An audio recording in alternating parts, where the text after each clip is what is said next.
भेड़िए और इंसान की मोहब्बत की कहानी है। दूर दराज पहाड़ों में, जहां बर्फपोश चोटियां आसमान से बातें करती थी, एक तन्हा भेड़िया रहता था। इसका नाम रू था और उसकी आंखें इस रात की तरह गहरी थीं जिसमें चांद ना हो। रू अपनी नौ के दूसरे भेड़ियों से मुख्तलिफ था। उसके दिल में एक अजीब सी लोंगिंग थी जिसकी वजह वो खुद भी नहीं जानता था।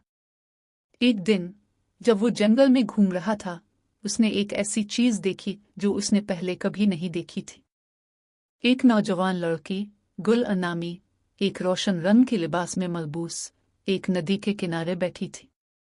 इसके बाल आबशार की तरह चमक रहे थे और उसकी आवाज इस नदी के गुनगुनाने की तरह मीठी थी। रू दूर से देखता रहा। उसके दिल में एक अनोखी कशिश पैदा हो रही थी। गिल अक्सर नदी के पास आती, गाने गाती और फूल जमा करती। हर बार रू छप कर उसे देखता, उसकी हरकतों और उसकी मुस्कुराहट पर फरेफ्ता होता जाता। इसने महसूस किया कि वो गिल से प्यार करने लगा है। एक शाम जब गिल अकेली बैठी रो रही थी, रू अपनी छुपने की जगह से निकला। वो आहिस्ता आहिस्ता इसके करीब गया। इसकी आंखों में कोई खतरा नहीं था। गुल ने पहले तो डर कर पीछे हटने की कोशिश की, लेकिन जब उसने रू की पुरसुकून और गमगीन आंखें देखें तो वो रुक गई। रू ने आहिस्ता से अपना सर गुल के हाथ पर रखा। इसका लम्स नर्म और गर्म था। गिल हैरान थी। उसने कभी किसी भेड़िए को इतना दोस्ताना नहीं देखा था। इस लम्हे दोनों ने एक खामोश लेकिन गहरा राबता महसूस किया। वक्त गुजरने के साथ साथ रू और गुल की दोस्ती मजबूत होती गई। रू हर रोज गुल से मिलने आता और वो दोनों नदी के किनारे घंटों इकट्ठे बैठते। गुल ने रू को अपनी कहानियां सुनाई, अपने ख्वाबों के बारे में बताया और रू खामोशी से सुनता रहा। उसकी वफादार निगाहें हमेशा इस पर जिमी रही। देहातियों ने जब गिल और भेड़िए की दोस्ती के बारे में सुना तो वो खौफजदा हो गए।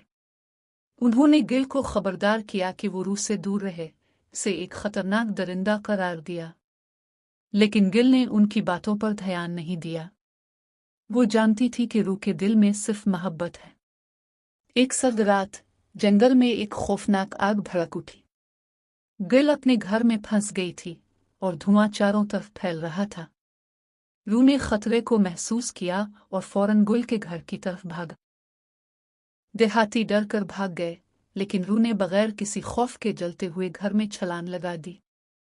कुछ देर बाद रू गुल को अपनी पीठ पर लाद कर बाहर निकला। गिल बेहोश थी, लेकिन वो महफूज थी। रू की बहादुरी और मोहब्बत ने देहातियों के दिल जीत लिए। उन्होंने महसूस किया कि रू वाकई एक खास भेड़िया है। गिल ने जब आंखें खोली तो इसने रू को अपने पास पाया। इसने इसकी तरफ मोहब्बत से देखा और उसका सर सहलाया। इस दिन से रू और गिल की मोहब्बत एक अफसानवी कहानी बन गई जो पहाड़ों और वादियों में सरगोशियों की तरह फैल गई। ये एक ऐसी मोहब्बत थी जिसने दो मुख्तलिफ दुनियाओं को एक साथ बांध दिया था, ये साबित करते हुए कि मोहब्बत की कोई हद नहीं होती, ना ज़ात की और ना ही नौ की।